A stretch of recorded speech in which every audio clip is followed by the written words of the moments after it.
ओम या श्री स्वयं सुगतिनां भवने स्वलक्ष्मी पापात्मनां कृतियां हृदये सुबुद्धि श्रद्धा सतां कुलजन प्रभवस्य लज्जा तां त्वां नतास्म परिपालय देवी विश्वं शरणागत दीनार्थ परित्राण परायणे सर्वस्यार्ति हरे देवी नारायणी नमोस्तुते।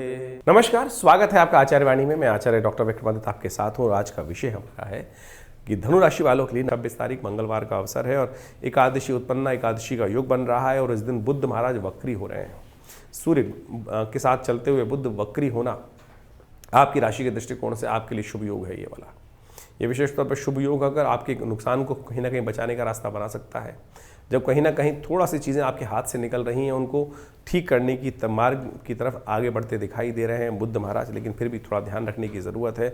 बहुत ज़्यादा महत्वाकांक्षा ना पालें, थोड़ा सा ज़मीन पे रहते हुए कार्य करें, ज़मीन की बातें सोचें और बहुत ज़्यादा हवा की बातों को सोचना नहीं चाहिए। मंगल इन दिनों दुस्साहस करा सकता है आपसे, दुस्साहस से बचना चाहिए और कहीं ना कहीं जैसे शेयर मार्केट के काम है, इन सब में थोड़ा सा रिस्क बनता है। तो ऐसे में आपके लिए जो ग्रह दिखा रहे हैं धनु राशि वालों, ये कहीं ना कहीं आपको गलत मार्ग में फंसा सकते हैं। ध्यान रखते हुए कार्य करने की ज़रूरत है। सुंदरकांड का पाठ करें, हनुमान जी का स्तवन करें, हो सके तो उत्पन्ना एकादशी है व्रत रखें, भगवान विष्णु की उपासना करें। 27 तारीख का अवसर बुधवार, द्वादशी तिथि है। ग्रह नक्षत्र परिवर्तन का योग अवश्य बना रहे हैं और ये परिवर्तन आपकी राशि के दृष्टिकोण से दिखा रहा है आपके लिए शुभ मार्ग है।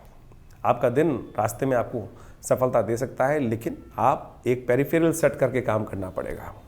ऐसे नहीं कि हम बियॉन्ड वाले जो जॉब्स हैं उनमें काम करने का प्रयास करें, सोच समझ के कार्य करने का प्रयास करें। यही कहीं ना कहीं एक बात का और ध्यान रखना है, राहु महाराज इन दिनों आपके चतुर्थ भाव में चल रहे हैं और वो कहीं ना कहीं बहुत सारे सुख में कहीं ना कहीं अंकुश लगाने का योग बना सकते हैं। जितनी मेहनत करेंगे ना, फिर भी कहीं ना कहीं कुछ ना कुछ खटखट कुटकुट चलती दिखाई दे रही है, तो उसको ठीक करने के लिए श्री गणेश का स्तवन करते रहें, वो आपके लिए बहुत अच्छा रहेगा।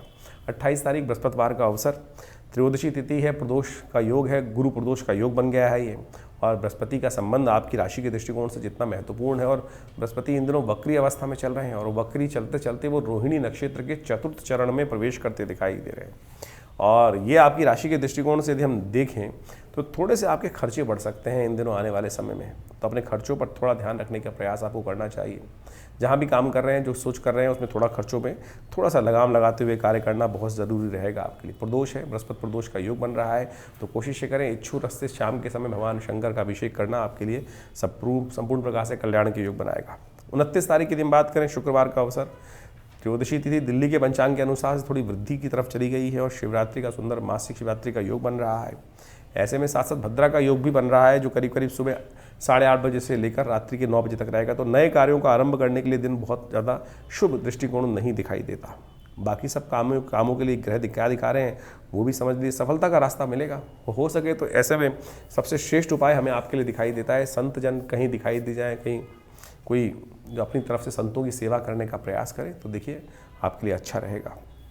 30 तारीख शनिवार का अवसर, ग्रह नक्षत्रों का परिवर्तन का योग बन रहा है और ये परिवर्तन आपकी राशि के दृष्टिकोण से सूर्य, बुध और चंद्रमा की युति आपकी राशि से 12वें भाव में हो रही है, तो ये ध्यान रखिएगा। और साथ साथ बुध अस्त भी होने जा रहे हैं इस दिन, तो ये अस्त हुआ बुध आपके लिए, मैं कह रहा हूँ बाकी सबके लिए खराब हो, लेकिन हमारी दृष्टिकोण से आपके लिए बड़ा अच्छा योग बनाएगा।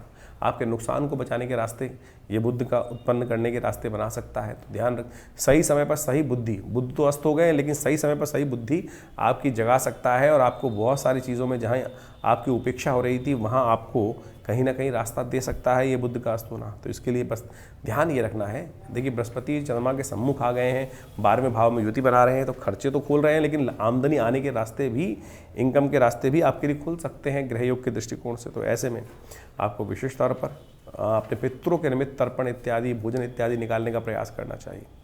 ये बहुत ज़रूरी है कि बुध ये जो हम अमावस्या के दिन कार्य करते हैं, शास्त्र में प्रमाणित है कि अमावस्या के दिन हमको यथाउचित भाव से अपने पितरों के निमित्त तर्पण, ब्राह्मण भोजन, गऊ ग्रास निकालने का प्रयास करना चाहिए। और जो लोग ये करते हैं उनकी बहुत सारी समस्या पता नहीं कैसे कैसे कट जाती हैं, वो अवश्य करना चाहिए। तो आपने ग्रहों की गणनाओं के अनुसार से ये समझा कि किस प्रकार से ग्रहों की गणना हर रोज़ दिन प्रतिदिन हमारे जीवन में परिवर्तन का प्रभाव उत्पन्न करती है। ये गोचर का प्रभाव है। जी हाँ, एक गोचर के दृष्टिकोण से, राशि के दृष्टिकोण से, लग्न के दृष्टिकोण से, आपकी नाम की राशि के दृष्टिकोण से इस गोचर के प्रभाव को आप समझ सकते हैं। देखिए हमारे यहाँ कई प्रकार से, वैसे तो पुराने ज़माने में जो व्यवस्था चलती थी राशि के अनुसार से ही सब लोग सारे कार्य करने का प्रयास करते थे, उसके दृष्टिकोण से एक रास्ता बन जाता है। लेकिन आज नाम की राशि कुछ और है, जन्म की राशि कुछ और है, लग्न कुछ और है, और फिर इनमें भी प्रभावी सबसे ज़्यादा कौन है, ये सब गणनाओं का विषय है। इसको सुंदर रूप से समझने का हमें प्रयास करना चाहिए, और फिर आप समझ सकते हैं कि आपको किस प्रकार से ये देखना है अपनी राशि के अनुसार से फल। तो हमने आपको बताया कई बार कि आप अपनी राशि, जहाँ चंद्रमा आपकी राशि कुंडली में विराजमान है, वो आपकी चंद्र राशि होती है। जो लग्न है वो विशेष तौर पर, जहाँ पर जिस लग्न में आपकी उत्पत्ति हर रोज़ करीब करीब पूरी 24 घंटे के अंदर पूरी 12 लग्नें नित्यपति 2-2.5 घंटे के हिसाब से परिवर्तन का योग बनाती रहती हैं। तो आप जिस काल में, जिस समय में, जिस लग्न में जन्म हुआ है, तो उसके अनुसार से आपकी डेट ऑफ बर्थ के अनुसार से वो लग्न भी राशि के अनुसार से ही एक प्रभाव माना जाता है। उसका भी प्रभाव पूरी जन्मपत्री के अनुसार से होता है। कई कई मतों में कई विभिन्न ज्योतिषियों ने, विभिन्न आचार्यों ने अलग अलग प्रकार के मत दिए हैं। ज्योतिष के दृष्टिकोण से ऐसा भी कहा जाता है कि जो गोचर का प्रभाव है वो चंद्र राशि के अनुसार से देखना चाहिए। लेकिन हमने ऐसा देखा कि कई बार जन्मपत्री में चंद्र राशि इतनी प्रभावी नहीं होती, लग्न राशि ही प्रभावी होती है, लग्न जो होती है, और उसके अनुसार से ही पूरा प्रेडिक्शन मैच करता है। तो ये सारा अध्ययन का विषय है। जब आप जन्मपत्री अच्छे से दिखाएं तो उनसे समझ लें कि हमें किस प्रकार से जन्मपत्री को देखना है, समझना है, कौन सी लग्न हमारी प्रभावी, चंद्र राशि प्रभावी है, लग्न प्रभावी है, सूर्य राशि प्रभावी है, और या नाम राशि प्रभावी है। तो इन सब के द्वारा भी हम अच्छे से, यदि आप अच्छे से समझ लें तो उसके बाद आपको पूरा प्रेडिक्शन समझ में आ सकता है कि गोचर का प्रभाव आपके ग्रह गणन के अनुसार से किस प्रकार से हो रहा है। तो ये समझे कि गोचर का प्रभाव तो आपने समझ में आया, लेकिन मूल जन्मपत्री सब कुछ डिपेंड करती है। देखिए गोचर का प्रभाव तो पूरी दुनिया पर एक जैसा ही हो रहा है, लेकिन अब आप समझें कि आपका जन्म जब हुआ, जिस समय में आप क्या पैरामीटर्स लेके उपस्थित हुए, ग्रहों की अवस्था किस प्रकार की थी, उसमें आपका प्रभाव क्या है। जैसे आप समझ सकते हैं अब सर्दियाँ वो आ रही हैं, सर्दियों का प्रभाव हर व्यक्ति पर अलग हुआ। जो थोड़े हेल्दी होंगे वो उसका लाभ ले लेंगे, जो थोड़े वीक होंगे उनको जुकाम, सर्दी, खांसी, नज़ला इत्यादि परेशान कर सकता है। जो और प्रकार से, यानी हर एक के ऊपर अलग अलग किस्म का प्रभाव होगा मौसम का। मौसम एक ही है, एक ही क्षेत्र में रहने वाले मौसम के लिए, मौसम जो है वो सबके लिए एक जैसा पड़ रहा है, लेकिन प्रभाव हर व्यक्ति पर अलग अलग प्रकार से हो रहा है। तो ये किस पर डिपेंड करता है कि आपकी मेटाबॉलिज्म एक्टिविटी पर, शरीर के ऊपर, कि देशकाल परिस्थिति आपकी किस प्रकार की है। तो वही जन्मपत्री का विषय है कि आप कब जन्म हुए, किस प्रकार से आपके भुक्त भोग्य कर्म किस प्रकार के थे, और उसके अनुसार से आपको जो आज मौसम बन रहा है वो उस पर क्या प्रभाव होगा, ग्रहों का गोचर क्या है उस पर क्या प्रभाव होगा, दशाएं क्या चल रही हैं, अंतर दशाएं क्या चल रही हैं। जो आपकी जन्मपत्री में सूर्य इत्यादि ग्रह हैं वो वहाँ प्रबल है, पावरफुल है, ताकत में है, या निष्फल है, वहाँ पर उनमें सुप्त अवस्था में है, जागृत अवस्था में। तो ये सब चीज़ें, बहुत सारा ज्योतिष एक बहुत गूढ़ विज्ञान है। हल्के हल्के से परिवर्तन से ही जमीन आसमान का फर्क आ जाता है, दिन रात का फर्क आ जाता है। तो ऐसे नहीं कि केवल ज्योतिष के दृष्टिकोण से लोगों ने 4 दिन में, आज की तारीख पे तो क्रैश कोर्स शुरू हो गए हैं, 4 दिन में ज्योतिषी बन जाते हैं। आजकल टीवी पे, आजकल किस प्रकार के यूट्यूब पे बहुत सारे ऐड बन जाते हैं, यूट्यूब पे पढ़ा के लोग ज्योतिषी बना देते हैं। लोग जीवन लग जाता है ज्योतिष को पढ़ने में, और कई, मैं कहता हूँ एक जीवन पूरा भी नहीं होता है।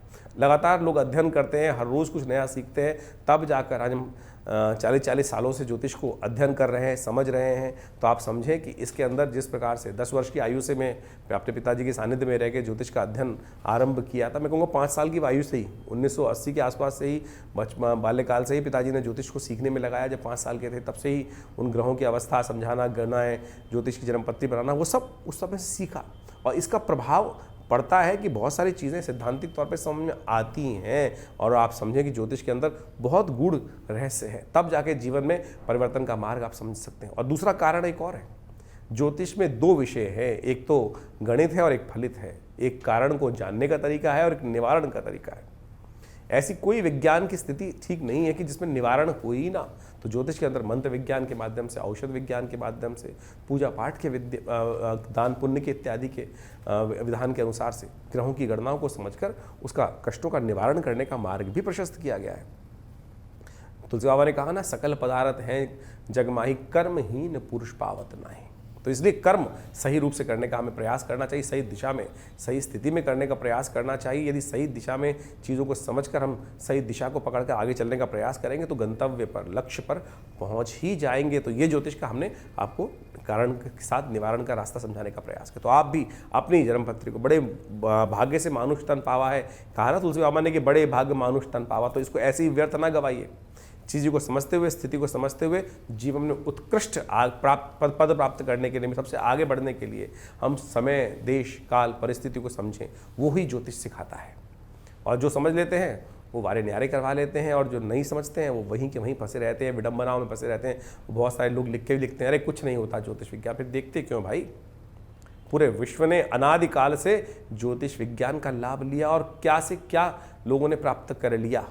नित्य प्रति हम देखते हैं बहुत सारे लाभ। जब जन्मपत्री देख रहे होते हैं, जो विषय निकल कर आता है आश्चर्यचकित कर देता है कि कैसे इन गणनाओं के माध्यम से वो सत्य सामने आ जाता है। इसके भाग्य में कब क्या लिखा है वो जानने को मिल जाता है, और कब उसके अनुसार से हम उसका लाभ भी ले सकते हैं, बिल्कुल परिवर्तन कर सकते हैं। भविष्य परिवर्तनशील है। ऐसा नहीं है कि जो आपने के द्वारा कर्म हो गया वो भोगना ही पड़ेगा, बिल्कुल भोगना पड़ेगा, लेकिन कैसे उसको आप बदल सकते हैं अपने कर्म के द्वारा ही। कर्म का योग कर्म के द्वारा ही कर सकता है, और ये ज्योतिष विज्ञान के सिद्धांत के अनुसार से आप समझ सकते हैं और ठीक कर सकते हैं। प्रायश्चित, पश्चाताप, कर्म, यज्ञ, दान, पुण्य, ये सब का सब बिल्कुल प्रत्यक्ष प्रमाणों पर आधारित है, कहीं कपोल कल्पित कल्पना नहीं है। तो आप इन सिद्धांतों को सही समझें। हमने इन्हीं सब विषयों के ऊपर आश्रम में, विवेकानंद योगाश्रम में लगातार इन सब पे शोध किया है। बहुत सारी पुस्तकें भी जो हमारे यहाँ से प्रकाशित की गई हैं, और समय समय पर कार्यक्रम भी करते हैं। हर रविवार को एक स्वाध्याय का कार्यक्रम हमारे आश्रम पे चलता ही है, उसमें आप आ सकते हैं, और रविवार में उसमें यज्ञ में भाग भी ले सकते हैं। नवग्रह शांति महायज्ञ, गायत्री महायज्ञ हर रविवार को सुबह 8 बजे से लेकर 10 बजे तक रहता है। उसमें हमने स्वाध्याय की व्यवस्था बनाई है।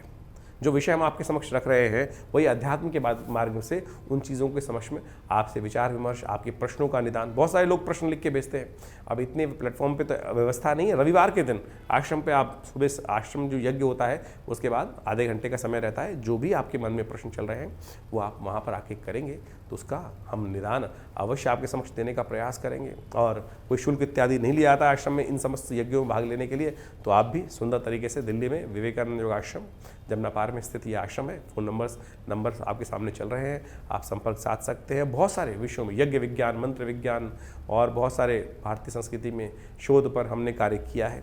जो पूरे विश्व में मुद्राएं आप देखते हैं, ये ज्ञान मुद्रा, अपान मुद्रा, इन सब संबंध में भी हमने पूरे विश्व में बहुत सारी पुस्तकें प्रकाशित करके बहुत सारे ज्ञान को समय समय पर संसार के समक्ष रखने का प्रयास किया है।